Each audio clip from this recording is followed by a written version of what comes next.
कल्पना कीजिए एक ऐसे सम्राट की जिसकी तलवार से हजारों सिर कटे, लेकिन जिसने एक दिन तलवार छोड़कर शांति का रास्ता चुना। एक ऐसा योद्धा जिसने युद्ध भूमि से लौटकर बौद्ध धर्म की शरण ली और दुनिया को अहिंसा का संदेश दिया। यह कहानी है मौर्य सम्राट अशोक की, एक ऐसा राजा जिसने कलिंग की लाशों पर खड़े होकर आत्मबोध पाया और फिर पूरी मानवता के लिए एक नई दिशा निर्धारित की। आइए चलिए इस अद्भुत ऐतिहासिक यात्रा पर चलते हैं। एक राजा जो बौद्ध बन गया। सम्राट अशोक का जन्म 304 ईसा पूर्व में मौर्य सम्राट बिंदुसार और महारानी धर्मा के घर हुआ था। वह चाणक्य की बनाई हुई महान मौर्य साम्राज्य की तीसरी पीढ़ी के उत्तराधिकारी थे। बचपन से ही अशोक में विलक्षण बुद्धि, साहस और रणनीति कौशल दिखाई देता था, परंतु उनकी मां एक निम्न वर्ग से थी, इसलिए राजमहल में उन्हें और अशोक को तिरस्कार का सामना करना पड़ा। यही उपेक्षा उनके स्वभाव में कठोरता और क्रूरता भर देती है। इतिहास में वर्णित है कि युवावस्था में ही अशोक ने तक्षशिला और उज्जैन जैसे कठिन इलाकों में विद्रोह को निर्दयता से कुचला। इन कार्रवाइयों के कारण उन्हें चंड अशोक कहा जाने लगा, एक ऐसा शासक जो अपने दुश्मनों को बेरहमी से मिटा देता था। पर शायद यही क्रूरता आगे चलकर उनके जीवन में सबसे बड़ा परिवर्तन लेकर आने वाली थी। जब सम्राट बिंदुसार का देहांत हुआ तो उत्तराधिकारी की लड़ाई तेज हो गई। बिंदुसार के कई पुत्र थे, परंतु सबसे योग्य अशोक ही माने जाते थे। फिर भी उन्हें गद्दी के लिए संघर्ष करना पड़ा। कहते हैं कि उन्होंने अपने 99 भाइयों को मरवा दिया ताकि वह सम्राट बन सके। यह कहानी ऐतिहासिक रूप से प्रमाणित नहीं है, लेकिन लोकप्रिय कथाओं में इसका जिक्र मिलता है। 268 ईसा पूर्व में अशोक ने मौर्य साम्राज्य की गद्दी संभाली। उनका साम्राज्य अफगानिस्तान से लेकर बंगाल तक और हिमालय से लेकर कर्नाटक तक फैला हुआ था। यह भारतीय इतिहास का सबसे विशाल साम्राज्य था। सम्राट बनने के बाद अशोक ने अपने साम्राज्य का विस्तार जारी रखा, लेकिन उनका सबसे निर्णायक युद्ध था कलिंग युद्ध। कलिंग आज के उड़ीसा का क्षेत्र एक स्वतंत्र और समृद्ध राज्य था जो मौर्य अधीनता को स्वीकार नहीं कर रहा था। 261 ईसा पूर्व में अशोक ने कलिंग पर आक्रमण किया।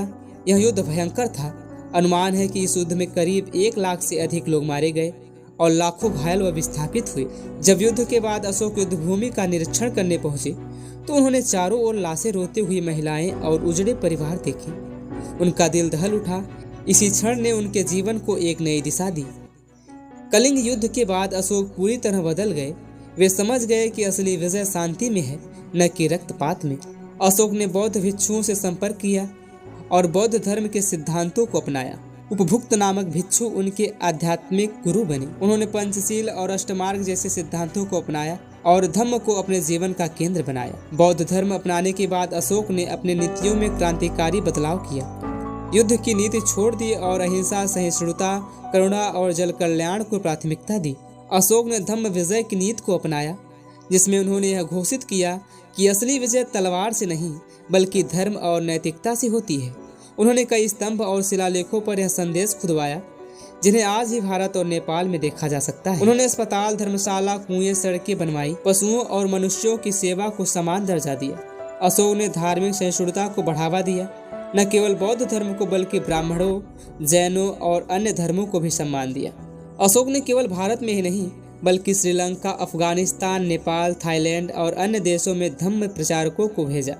उनके पुत्र महेंद्र और पुत्री संघमित्रा को श्रीलंका भेजा गया, जहां उन्होंने बौद्ध धर्म की जड़ें मजबूत की। उनकी यह पहली वैश्विक मिशनरी गतिविधि मानी जाती है, जो आज भी बौद्ध धर्म के वैश्विक प्रसार का कारण है। 232 ईसा पूर्व में अशोक की मृत्यु हो गई।